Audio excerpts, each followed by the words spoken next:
nangyari? Ha? Hindi, may nangyari dyan. Sabi mo wala nangyari eh. Kumusta rin? Sakit lang. Pareho lang yun. Parang ako nahangin lang ba. Hindi ako makahinga. Sobrang lakas ng impact. Parang ako na-black out. Kasi hindi makahinga. Hanap ng pa-building nga ako eh. Hanap ng hirap ng hininga. Pero okay naman. Hindi mo kailangan magpa-x-ray. X-ray ko bukas para shoot tayo. Mahirap. Kasi hindi ko pa masabi kasi nga yung adrenaline buhay pa eh. Maya pa na maramdaman niya, mamaya-maya po. Second win.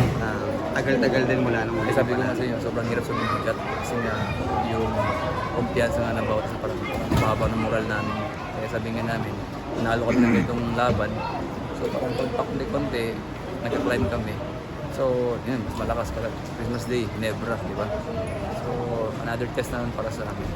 Kung ganito maglalaro kami, ganito kami mananalo, okay.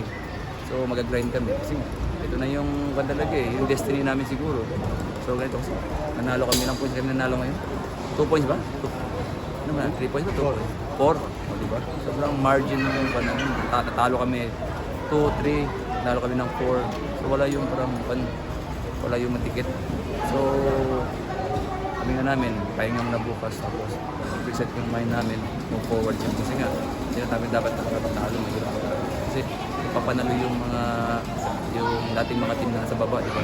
Sa taas. So baka maiwanan kami. Sa gilid mo, si Calvin ba tumama? O... Sabi si Calvin, hindi ko rin nakita, sabi ni Calvin siya daw. Kasi nga masakit yung panga niya. Kaya sabi ko, hindi ko rin kasi nga, pag ganito ako siya yung pag ganun, humahabol din sa bola eh. Mabuti nga, hindi yung headbutt ba ako sa ulo. Basag yung mukha namin. So yun yung parang nagulat din ako eh. So, pag tama niya sa akin dito, para akong may impact. Tapon ako dun sa may upuan. Hindi ko rin alam kasi ito lang yung basketball.